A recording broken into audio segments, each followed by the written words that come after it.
კიდევ ერთხელ მოგესალმებით, მადლობა რომ გვისმენთ მთელ საქართველოში და გვიყურებთ პლატფორმებზე იმედი.gr, MyVideo.gr, ასევე მაგთის IP ტელევიზიით 53 არხზე, რადიო იმედის Facebook გვერდზე, YouTube არხზე და ტელეკომპანია იმედის YouTube არხზე, რომელსაც მილიონზე მეტი გამომწერი ყავს.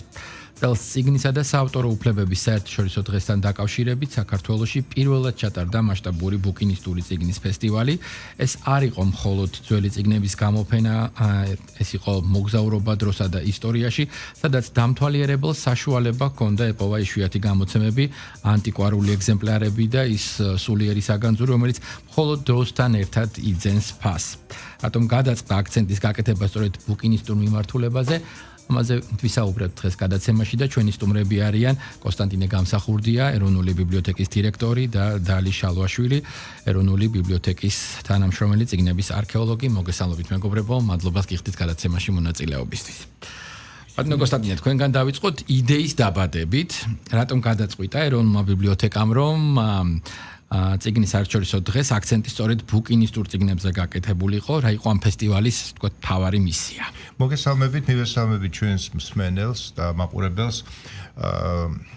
ეროვნული ბიბლიოთეკა ეს არის ეროვნული მეხსიერების, მისი აზრის და იდენტობის უმთავრესი ინსტიტუცია და ზუსტად შესაფერისი იყო მისი სივრცე იმ ბუკინისტური ფესტივალისთვის, რომელიც ჩვენ იმიტომ გაგვიჩნდა ეს იდეის სახით, რომ ძალიან ბევრი წიგნი ჩვენ მანამდე ბუკინისტებმა მოგვაწოდეს, სწორედ ისინი, თქვათ, პირველად, რომელსაც პოულობდნენ ან მაკულატურაში ან ნაგავში, მათ ჩვენთან მოქონდათ ეს წიგნი.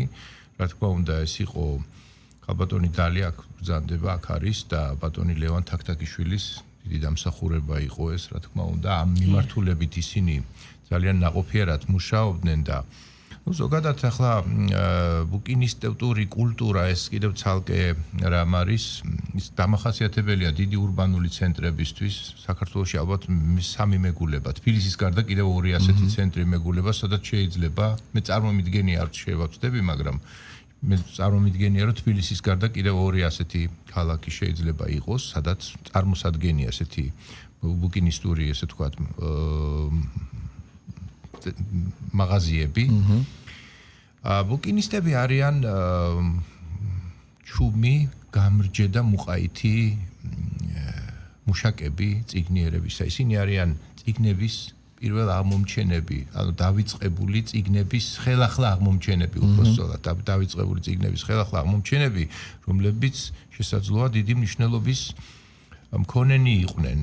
სხვათა შორის წიგნი, ბუკინისტური წიგნი, როდესაც ჩვენ მას ხელში ვიჭერთ, არა, ის მხოლოდ ავტორზე როდი მოგვითხრობს, იგი მოგვითხრობს ამავე დროს მის მკითხველზეც, იმაზეც, ვინც მასზე შენიშვნები გააკეთა, მოგვითხრობს კონკრეტულ განცდებზე, გზებზე. ეს რაღაცნაირი კულტურული ხიდი არის წარსულში. შეიძლება უფრო უკეთესი და უფრო ესეთი ეფექტური ხიდი იყოს წარსულთან, ვიდრე ამის შექმნა თანამედროვე ტექნოლოგიებს შეუძლიათ. გარდა ამ ყველაფრისა, გარდა წიგნებისა, სხვათა შორის ამ ფესტივალზე გამოფენილი იყო ხმოვანი ჩანაწერებიც, დოკუმენტებიც, პოსტერები, აფიშები, ჟურნალები, ბევრი რამ არტეფაქტები, ეს ბევრი რამ იყო და სხვათა შორის ძალიან შედეგიანათაც დამთავრდა. ჩვენ 18 ბუკინისტი ყავდა მოწვეული და ეს მათთვის ძალიან ფინანსური თვალსაზრისითაც ძალიან შედეგიანი იყო და ჩვენ ამავე დროს გადავაქციეთ გამოფენა და გაყიდვა ერთად. გამოფენა და გაყიდვა იყო, დიახ, აი ის რასაც ფრანგულად და გერმანულად მეს ქვია, ხო, მეს ინგლისურში ცოტა სხვა კონოტაცია აქვს ამ სიტყვას მეს, მაგრამ მესე ეს არის სწორედ დიდი გამოფენა გაყიდვა, ანუ რაღაცნაირი ფესტივალიც არის გამოფენა გაყიდვა და ფესტივალი ერთად. ნუ ჩვენთან კიდევ ამას უწოდებენ, თუ არ ვწდები, პავილიონს, თუ რას უწოდებენ, რაღაცა ესეთი სიტუაცია. აი ეს არის სწორედ ის რაც ჩვენთან ჩატარდა და იყო ლექციები სხვათა შორის. აი საინტერესო იმ მხრივ იყო, ეს პირველად ჩატარდა საქართველოს ქართული კულტურული სცენის ისტორიაში პირველად ჩატარდა ეს. და დაემთხვა წიგნის საერთაშორისო დღეს, მაგრამ აქ იყო ლექციები, სხვათა შორის, აი, ქალბატონმა დალიმ წაიკითხა მაგალითად ლექცია მაკულატურას მაკულატურის, ასე ვთქვათ, მნიშვნელობაზე და აი ამ მაკულატურიდან როგორ ხდებოდა გამორჩევა, ამაზე წაიკითხა მან. აქ ალბათმა გულიკო პაქსაშვილმა წაიკითხა კონსერვაციაზე, თქვათ, როგორ უნდა მოუაროთ წიგნებს და როგორ უნდა შევინახოთ. დიდი იყო ინტერესი ბატონმა ლევან თაქთაქიშვილმა ბუკინისტური წიგნის ისტორია და ბუკინისტური, ასე ვთქვათ, ვაჭრობის ისტორიაზე ისაუბრა. ზოგადად აქ მინდა ვთქვა, რომ ბუკინისტები მხოლოდ ვაჭრები, რა თქმა უნდა, არ არიან და ეს იყო სწორედ მომხსენებლების ძირითადი პათოსი, რაც შეეხება ბუკინისტურ წიგნებს, რომ ისინი კულტურის შემნახველები და გადამცემებიც არიან. აი ამაშია საქმე, რომ ჩვენ ამით ფაქტიურად კულტურას ვემსახურებით. შემდეგ იყო საინტერესო მოხსენებები ასევე წაიკითხა გიორგი ლობჟანიძემ წიგნი და ისლამური კულტურა, წაიკითხა ამავე დროს თამარ რუსად ლია თუშურმა წაიკითხა შუშანიკის წამებაზე, თამაზ ვასაძემ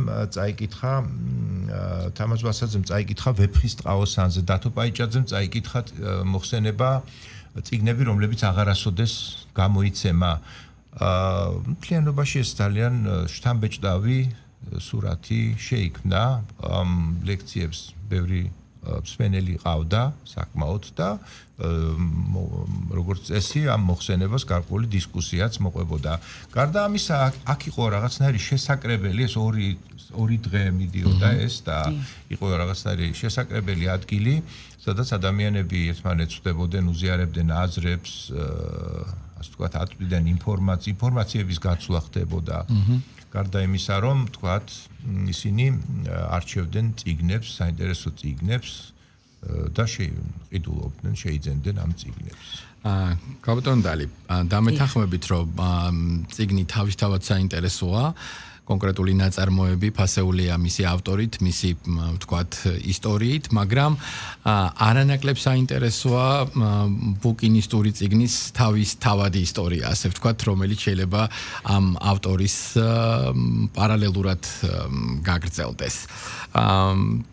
თავად ის რომ თქვენ საკმაოდ საინტერესო თემაზე იყავით მომხსენებელი მაკულატურა ალბათ ბადებს დღეს 21 საუკუნეში ასეთი ტიპის შეკითხვას სად არის დღეს ამ ბუკინისტური წიგნების ადგილი გარდა ვთქვათ ეროვნული ბიბლიოთეკის სივრცისა სად არის ეს წიგნები ეს არის მაკულატურაში ეს არის ვთქვათ კონკრეტულ საცავში არ ვიცი სადმე ურნასთან თუ სად არის მოკლედ ეს წიგნები რომლებიც შეიძლება ხვდებოდნენ და თქვენთვის აქ საინტერესო იყოს მოდით მითხარით თქვენ როგორც შემგროვებელი ამ წიგნების რით იყო ის გამორჩეული და საინტერესო რა უნიკალურ ეგზემპლარებთან ჰქონდათ შეხება რომელიც ვთქვათ მუდმივად დაგამახსოვრდებათ და თავად მკითხველისთვისაც ძალიან საინტერესო უნდა ყოფილიყო მოგესალმებით კიდევ ერთხელ ეროვნულ ბიბლიოთეკას აქვს ფუნქცია შეაგროვოს ქართული ეროვნული ბიბლიოგრაფია. ნებისმიერი გამოცემა, რაც ეხება საქართველოს და კავკასიას. ეს ფუნქცია ქონდა ყოველთვის და გრძელდება დღესაც. აი, ესეთი შეგროვებული წიგნების ხარჯზეა ზუსტად, რომ დღეს ეროვნულ ბიბლიოთეკაში არის ძალიან ბევრი ღირებული, რარიტეტული წიგნი. ეროვნულ ბიბლიოთეკას ყოველთვის ემსახურებოდა კანონი სავალდებულო ეგზემპლარის შესახებ და ამ სავალდებულო ეგზემპლარის დამსახურებით შემოდიოდა ყველა წიგნი ბიბლიოთეკაში, მაგრამ იყო რა თქმა უნდა ხარვეზებიც. და ესე იგი ნებისმიერი წიგნი, რომელიც გამოიცემოდა, და მხოლოდ წიგნი არა, მე მგონი პერიოდიკაზეც ვრცელდებოდა ეს კანონი, გარკვეულ ეგზემპლარს აუცილებლად აგზავნიდა ეროვნულ ბიბლიოთეკაში. 90-იან წლებში რა ხდება? ეს კანონი მე მგონი ირღვევა, ხო? 90-იან წლებში კანონმა საერთოდ შეაჩერა მუშაობა. აღარ მუშაობდა კანონი, ეს გამოწვეული ბევრი რამით იყო და ქვეყანას ჰქონდა ძალიან მძიმე სოციალური და პოლიტიკური მდგომარეობა, ეკონომიკური. დაიწყო პატარა კერძო სტამბებმა მუშაობა, რომლებიც არ თვლიდნენ თავს მოვალეთ, რომ ეს წიგნები მოეტანათ ეროვნულ ბიბლიოთეკაში და წიგნები ძალიან ბევრი იბეჭდებოდა. ჩვენ არც ჰქონდა ნუსხა რა წიგნები იყო ეს და რა შეიძლებოდა რომ შესულიყო ამ ნუსხაში. აი ამ ლიტერატურის პროექტმა რომელიც დაიწყო 2011 წელს პალიტრაელმა წიგნების ჩაბარების მაკულატურის ჩაბარებით წიგნებს აძლევდათ მათ ესე იგი მოაწყდა უამრავი ადამიანი მოდიოდა ძალიან ბევრი წიგნი ჩვენ დავირაზმეთ მთელი ჩვენი ჯგუფი და წავედით ამ წიგნების გადასარჩევად გადავარჩიეთ უამრავი წიგნი შემოვიტანეთ ბიბლიოთეკაში და რაღაცნაირად ეს შევცვალეთ დახეული ცალებით მოგახსენებ ახლა წიგნი წდება იხევა ესეთი ძალიან ბევრი იყო დაგროვილი შევცვალეთ ეს წიგნები ზოგი იყო არასაკმარისი რაოდენობით დავამატეთ ამას რა თქმა უნდა აღმოჩნდა ცალები რომლებიც არ იყო საერთოდ ბიბლიოთეკაში და ესეთი ცალები შევავსეთ ანუ რაღაცნაირად შეიცვალა ეს სურათი ამ ფონის ეს 90-იან წლებში ესეთი გამოცემული წიგნები ну შეიძლება ძალიან დიდ ღირებულებას არ წარმოადგენდა იმ თავისი გარეგნული სახით და რაღაც მაგრამ ჩვენთვის ძალიან ღირებული იყო ძირითადად ეხებოდა ომის თემას ადამიანები გამოსცემდნენ წიგნებს თავიანთ განცდილზე მაგალითად შემხვდა წიგნი რომელზეც დედამ თავის შვილის ლექსები გამოსცა და რაღაც საინტერესო მინაწერები გაუკეთა და უამრავი ესეთი წიგნი შევავსეთ ბიბლიოთეკა. გარდა ამისა, აი ეს ბუკინისტური და რარიტეტული წიგნებით, რა თქმა უნდა, გვხდება. ანუ არის ეს მაკულატურა ის ადგილი, სადაც შეიძლება რომ ვიპოვოთ მარგალიტი. ეს არის ძალიან შრომატევადი, ძალიან ისეთი მტვერთან ასოცირდება ნახევრად ღია სივრცეში ვმუშაობთ, მაგრამ ვმუშაობთ, იმიტომ რომ ვიცით აუცილებლად ვიპოვით იმას რა წარმოვიდგინოთ მაგალითად რა იპოვა ექვთიმე თაყაიშვილმა მაკულატურაში ეს არის ხელმწიფის კარის გარიგება ცნობილი ძეგლი ხელმწიფის კარის გარიგება რომელიც ექვთიმე თაყაიშვილმა იპოვა მაკულატურაში და ეს ალბათ არის ყველაზე კარგი ხატი იმისა რაზეც ჩვენ ახლა საუბრობთ ძიების ანუ როგორი შედეგიანი შეიძლება იყოს ძიება თავად მკითხველის რეაქცია ძალიან საინტერესო უნდა ყოფილიყო. ერთის მხრივ ისინი ხვდებიან, ვთქვათ, გამოცემებს, რომლებსაც თავისი ისტორია აქვს და მეორეს მხრივ განცდა იმისა, რომ ეს ისტორია შეიძლება ათეულობით წელს უკავშირდებოდეს. თქვენ აღნიშნეთ, რომ ვთქვათ, შეიძლება რაიმე განსაკუთრებული ვთქვათ დატვირთვა არ კონდეს ამ წიგნებს, რომელიც ვთქვათ 90-იანებში გამოიცემოდა, მაგრამ დრო მე მგონი ყველაზე სწორად უჩვენებს და აჩვენებს და აი ამ სტატუსაც აძლევს, ასე ვთქვათ, ასეთ გამოცემებს 30, 40, 50 წლის შემდეგ თავისთავად ხვდებით, რომ ამ გამოცემას კიდე სხვა ფასი ექნება. როგორი გამოხმაურება ქონდა საზოგადოების, რომლებიც არ გაკლდათ, იმიტომ რომ საკმაოდ ხალხმრავალი იყო ეს დღეები. პანო კონსტანტინე. იცით არსებობს ასეთი გამონათქვამი ხელნაწერებზე, რომ ხელნაწერები არ იწვიან. და ამ ფესტივალმა გულისხმობ ბუკინისტური ფესტივალს გულისხმობ რაღაცნაირად ესეთი გამონათქვამი ჩემში წარმოშვა ესეთი სენტენცია. ეს არის რომ წიგნები არ ძველდებიან. და ადამიანებს ყოველთვის ექნებათ ეს მოთხოვნილება რომ რაღაც ძველ წიგნებშიც ნახონ რაღაც საინტერესო მათთვის ახლობელი, მიმზიდველი. სწორედ ეს დანიშნულება ქონდა ამ ფესტივალსაც, რომ ამის ჩვენება გვინდოდა. და თუ რასაკვირველია, თვითონ ბუკინისტებისთვის ეს იყო და ყველა ადამიანისთვის ზოგადად ეს იყო გზავნილი, რომ როდესაც ისინი დააპირებენ ძველი წიგნების გადაყრას, ყოველთვის მოგმართონ, იმიტომ რომ არ არსებობს უკეთესი მისამართი, ვიდრე ეროვნული ბიბლიოთეკა ამ კუთხით.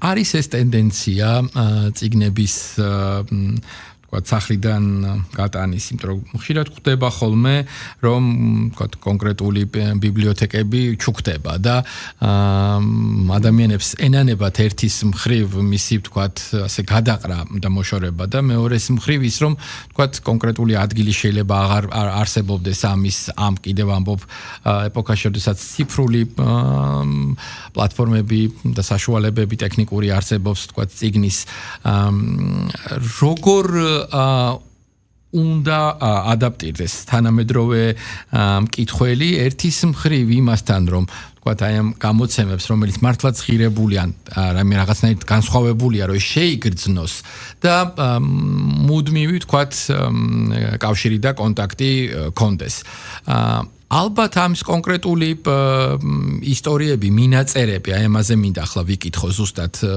თქვენს ხელში გადის კაბუტონდალი. შეგხვედრიათ რაღაც ისეთი ემოციური, რასაც საერთოდ სხვაგან წაუყვანი ხართ. და ალბათ არის რამდენიმე რომელიც შეიძლება გახსოვდეთ და გავიხსენოთ ეს რითაც თქვათ თავად ეს გამოცემები კიდევ უფრო საინტერესოები ხდებიან. როდესაც აი არ ელოდები ისეთი წიგნი და ისეთი არქივი, ფოტომასალა, წიგნი მინაწერით შეიძლება შეგვხვდეს, რომ საერთოდ აი ვერც წარმოიდგენა ადამიანმა შეიძლება რომ ის გადააგდოს. აი მაგალითად მე შემხვდა მაკულატურაში აღმოვაჩინეთ შერეკილების კინოსცენარი. დედანი. ხელნაწერი წიგნი გერცამის ქართული თეატრის ისტორია, რომელიც ასევე ჩვენ რო არ მისულიყავით იმ დღეს და მე რო მაკულატურაში არ მეკეკა, შეიძლებოდა ესენი არ ქონოდა. დღეს ორივე რარიტეტის საკუთრებაა. გარდა მაგისა, აღმოვაჩინეთ სრულიად დახეული დაშემოხეულ წიგნზე იყო ექსლიბრისი. ძვირფასი ძვირად ღირებული და ეს მხოლოდ აი რუსეთის რამდენიმე მუზეუმშია დაცული. და უამრავი ესეთი რაღაცა. რატომ იმეტებენ ეს ადამიანები ამ წიგნებს ქუჩაში დასატოვებლად? არიციან მათი მნიშვნელობა, მართლა ადგილი აღარ აქვს თუ რას ითხოვს ახლა ეს წიგნი ისეც განსაკუთრებულს, რომ თქვათ შენ ვერ შეძლო მისი მოვლა. მაგაზე მიფიქრია მე ხშირად. როცა მოდის ადამიანი, მაგალითად აი მოხუცებული მოყავს შვილიშვილს მანქანით. ხო, ეს ისტორია მოყევით, ძალიან საინტერესო იყო. ძალიან, უამრავი წიგნი, რუსული, ქართული, ფოტომასალა, ყველაფერი, მთელი საოჯახო არქივი, რაღაცნაირად ჩემთვის ეს თითქოს რაღაცა წარსულთან წდება კავშირი ესე. მაგრამ აი თუ მოხუცი მოყვება ამას საშინელი ტრაგიკული სახით მთელი ცხოვრება რო აგროვა და გადადო კონკრეტული თანხამისი შემოსავლიდან ყოველდღიურად და გააკეთა ეს ბიბლიოთეკა რა თქმა უნდა და ხვდებით იქ ჩვენ მე და მაია ძულიაშვილი და ვეუბნებით ალბათონო არ ინერვიულოთ ეს წიგნები ეროვნულ ბიბლიოთეკაში დაბინავდება ჩვენ ამას სოფლის ბიბლიოთეკებს გავგზავნთ აი ძალიან ბედნიერები მიდიან რაღაც 2-3 წიგნს იღებენ უამრავი წიგნის სანაცვლოდ, მაგრამ მიდიან ბედნიერები, იმიტომ რომ წიგნი არ ნადგურდება, წიგნს ახალი სიცოცხლე უბრუნდება. ბატონო კონსტანტინე, ხა დაგვამშვიდეთ რაღაცნაირად და გითხარით, რომ ეს წიგნები ყოველთვის იქნება პოპულარულიც და ტრენდულიც, რაც ასე ძალიან გვიყვარს ხოლმე, იმიტომ რომ ადამიანები გინდა არ გინდა, საბოლოო ჯამში მაინც იმას უბრუნდებიან, რაც ღირებულია, ხო? დრო თითქოს ალაგებს ამ ყველაფერს, მაგრამ საბოლოო ჯამში, როდესაც ქვიშ არ რჩება, ხვდებით, რომ იქ რაღაც ისეთია, რასაც გინდა არ გინდა უნდა დაუბრუნდეთ. არის ეს დრო ახლა დამდგარი თუ უნდა ველოდოთ მომავალში. იცით, ნაწილობრივ ალბათ არის რამდენადაც ამ ფესტივალმაც გვიჩვენა, რომ ძალიან დიდი იყო ინტერესი, ათასობით ადამიანი იყო მოსული, მაგრამ აქ როგორ არის იცით, რომ გარკვეული შრომაც უნდა გაიწიოს ამისთვის. აი რა, როგორ ფიქრობთ, რა კონცეფცია? პოპულარიზაცია, რა თქმა უნდა, ლექციები, ცხადია უნდა თქვათ ის წიგნის სიძველეს რაც შეეხება ხომ ეს წიგნები უნდა ჯერთი და მოხდეს მათი გადაყვანა გაციფრულება უნდა მოხდეს. ჩვენ ამას ვაკეთებთ. მაგალითად, ჩვენ უკვე დავიწყეთ გიგანტური წიგნის პროექტი იბერია. უკვე მესამეზე ვმუშაობთ, უკვე მესამეც იქნება ძალიან მალე, მესამე გიგანტური. პირველი რო გამოვიდა, ვისაუბრეთ ამაზე, მეორე აღარ მახსოვს. მეორეც გამოვიდა და მესამეც უკვე მზადდება.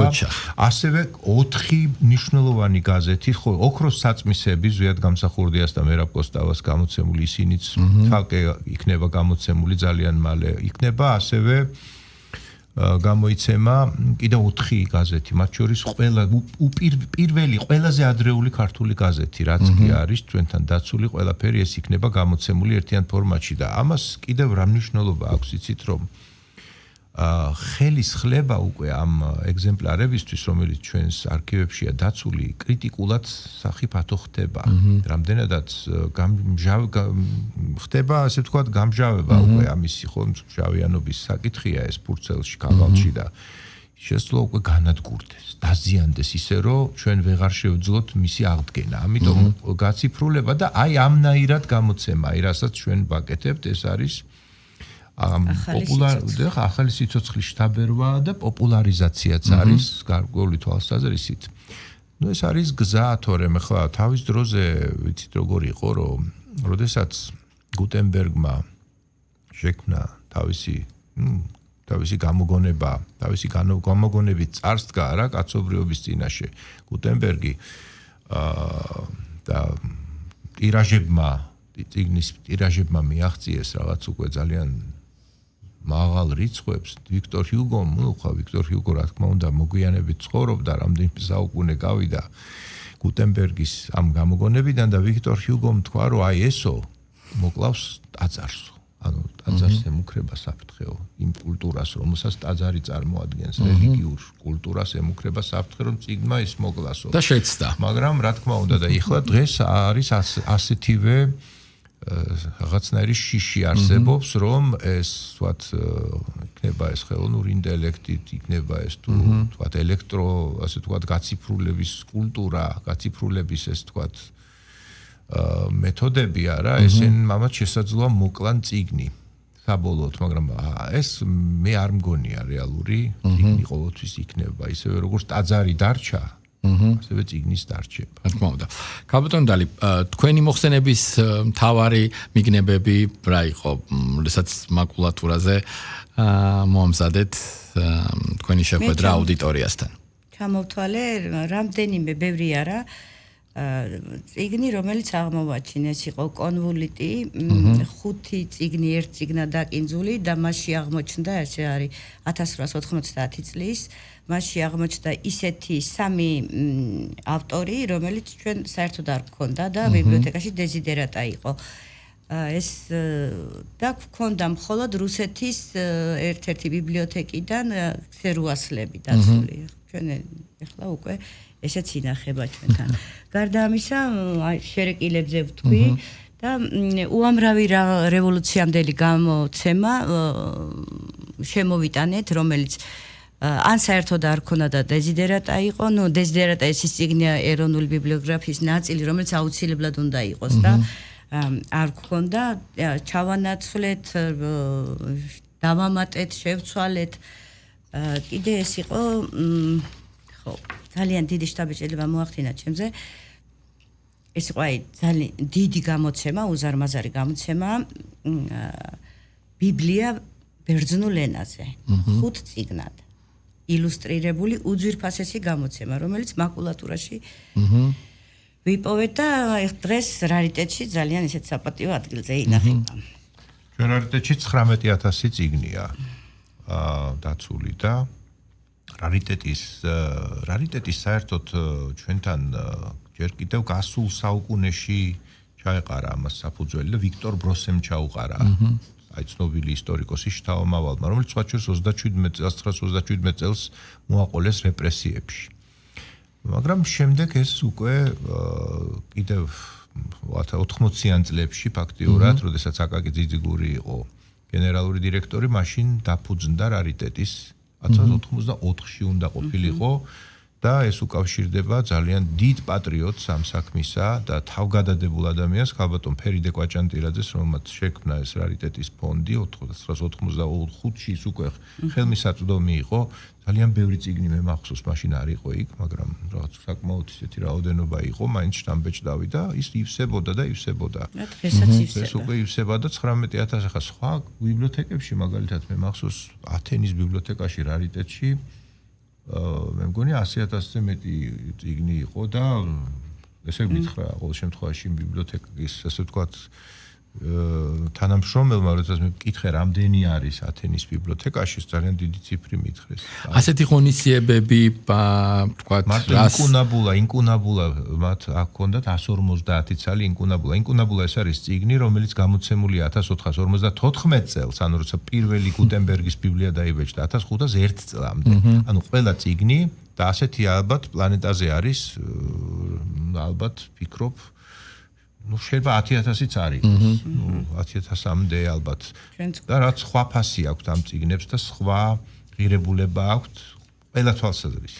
ბატონო კონსტანტინე, მომავალ წელსაც ჩვენ ერთი ინკუნაბულა გვაქვს მარტო ბიბლიოთეკას, მაგრამ ათენმა გითხრა რომ ჩვენ გვაქვს 150 წელი ინკუნაბულაო და იცით რატო არა გვაქვს რომ რახანეს ცენტრალიზებული იყო საბჭოთა კავშირში აუცილებლად წაიღებდა მოსკოვი ან პეტერბურგი რომ განშენილიყო ასეთი წიგნი ჩვენთან. შეიძლება მომავალშიც გაგრძელდეს ამ ფესტივალის ისტორია, ან ყოველწლიური თქვათ სახე მიეცეს ამ თქვათ კონკრეტულ ქალაქებში გადაინაცვლოს. რას შეუწყობს ხელს იგივე ბუკინისტების პროფესიას თქვათ ბუკინისტის, რომელიც თითქოს დავიწყებას მიეცა, შეიძლება რომ კვლავ აქტუალური გახდეს.